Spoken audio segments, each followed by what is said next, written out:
జిల్లా ఉపాధ్యక్షురాలిని. నా పేరు సత్యమ్మ. తమ్మర్పల్లి మండల కేంద్రంలో ప్రతి గ్రామంలో కూడా ఈరోజు మేము అడిగితే తప్ప జీతాలు రాని పరిస్థితి. ప్రతి నెలకు 2 నెలలకు 3 నెలలకు 4 నెలలకు పని అయ్యని ఎద్దు ఎట్లా ఉంటుందో ఈ ప్రభుత్వానికి ముళ్ళు కర్ర తీసుకొని పొడిసే వరకు కూడా జీతాలు ఇవ్వలేని పరిస్థితి ఏర్పడుతుంది. అయ్యా వాళ్లకున్నది ఇవాళ 9,000 జీతాలు మాత్రమే. ఆ 9,000 జీతాలల్లా వాళ్ళకి ఇది తప్ప మరో మార్గం లేదు. చలికాలం వచ్చింది, వాతావరణం మంచిగా లేక కూడా జ్వరాలు వచ్చి కూడా వాళ్ళు డ్యూటీలో ఉంటున్నారు. అటువంటి వాళ్ళకు ఇది తప్ప మరో పని లేని వాళ్ళకు కనీసము వాళ్ళు తినడానికన్నా కూరగాయల కన్నా ఈ జీతాలు నెలకి ఇవ్వాలన్నా వద్దా? దాన్ని మేము బ్యాంకులు వేస్తున్నాము, మీకు బ్యాంకులకు వచ్చేస్తా అని చెప్పేసి 6 నెలలు 3 నెలలు 5 నెలల జీతాలు ఆపుతున్నారు.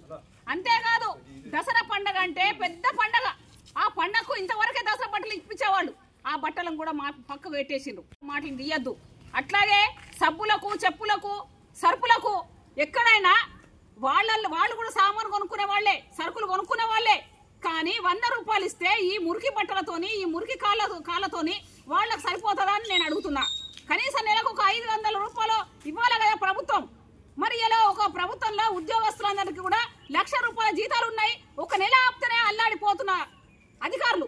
మరి వీళ్ళకి ఎట్లా? కనీసము నేను ఒకటే చెప్తున్నా సీతక్కకు, అక్క నువ్వు కూడా అన్ని కష్టాలు చూసినావు, అన్ని నష్టాలు చూసినావు. మరి ఈ కార్మికుల పట్ల ఇవాళ నువ్వు మంత్రిగా మా జిల్లాకు వచ్చినావు కాబట్టి కార్మికులందరినీ కూడా నీ దృష్టిలో ఉంచుకొని వాళ్ళని పర్మనెంట్ చేసి ఇవాళ కోర్టు చెప్తుంది, ప్రభుత్వం చెప్తుంది 26,000 రూపాయల జీతానికి తగ్గొద్దు అని చెప్పేసి. కానీ వీళ్లకు 9,000 జీతం తప్ప ఆ జీతాన్ని ప్రతిసారి మా యూనియన్ వాళ్ళందరూ పిలవాలా, వాళ్ళకు ఖర్చులు పెట్టాలా, చెయ్యాలా, ఇక్కడ దాకా పిలిపించాలా. ఎక్కడుందండి ఇలా కోన సముద్రం? అక్కడ నుంచి వచ్చారు కిరాయిలు పెట్టుకొని అన్నలంతా. వాళ్ళకి సాలీసాలని జీతం కరువు. కాబట్టి ఎప్పుడైతే కాంగ్రెస్ ప్రభుత్వాన్ని ఏరి కోరి తెచ్చుకున్నామో ఆ ప్రభుత్వం కూడా కార్మికులకు అన్యాయం చేస్తున్నది. ఇట్లా చేస్తే పెద్ద ఎత్తున తీవ్రంగా ఆందోళన చేస్తాము. రేపు సోమవారం నాడు జిల్లా కలెక్టర్ దగ్గరికి వెళ్తున్నాము. కాబట్టి మరి అంత లోపల జీతాలు పడతాయా పడయా అందరం కలిసి కూడా పోవడానికి సిద్ధంగా ఉన్నామని చెప్పేసి కోరుతున్నాం.